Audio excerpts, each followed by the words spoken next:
ऐसी कयादू जी जो थी, वे भगवान का नाम सुनती रहती थी, भगवान के कीर्तन सुनती रहती थी, भगवान का चिंतन करती रहती थी। तो भक्त प्रहलाद जी गर्भ में ही सब सुनते रहते थे। अब तो विद्यालय में भेजा, तो विद्यालय में संडा मर्क जी उनके गुरु थे, तो गुरु जी से विद्या अध्ययन करते थे प्रहलाद जी।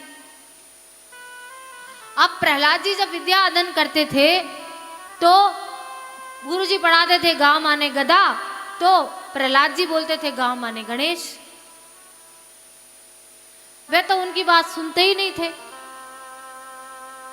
तो एक दिन हिरण्यकश्यप ने प्रहलाद जी को अपने पास बुलाया।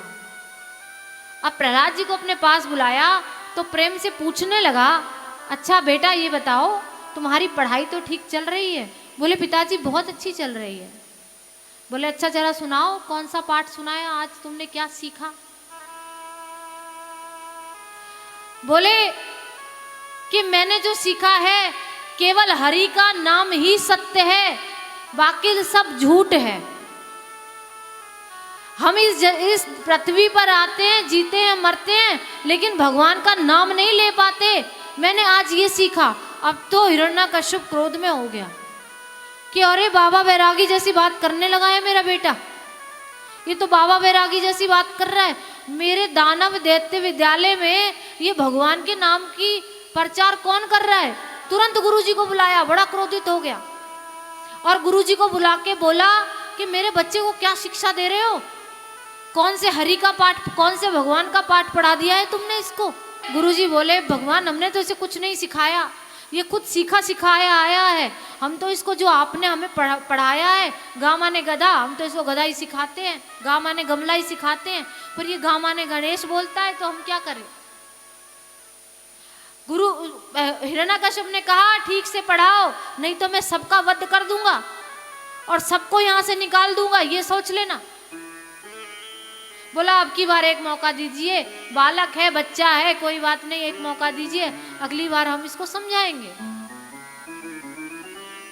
अब तो गुरुजी ने पूछा प्रहलाद देख तू क्यों मरना चाहता अपने बाप के हाथों?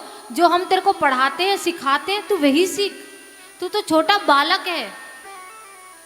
प्रहलाद जी उस टाइम तो हाँ हाँ कर देते, परंतु चित्त में जो बचपन में भगवान का नाम जो सुन लिया था, हरि अपने चित्त में हमेशा बसा के रखते थे।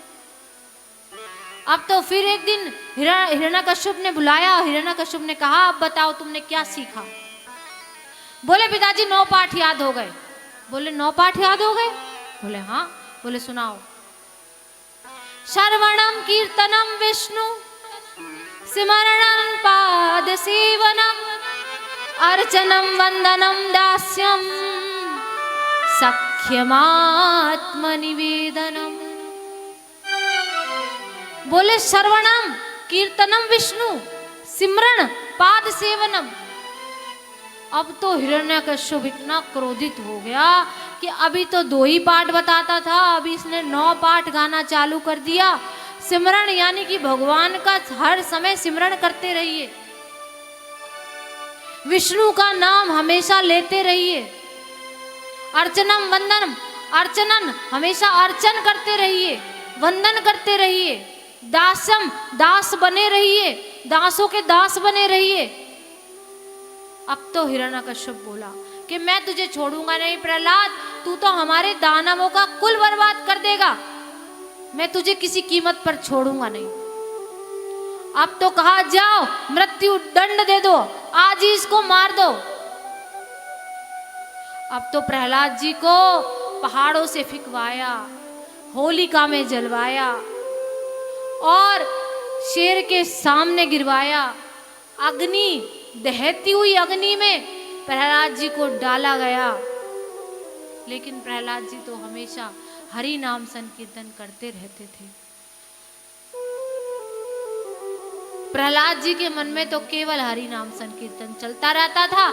जब गुरुजी नहीं होते थे तो सारे विद्यार्थियों को इकट्ठा कर लेते थे और हमेशा भजन गाते रहते थे।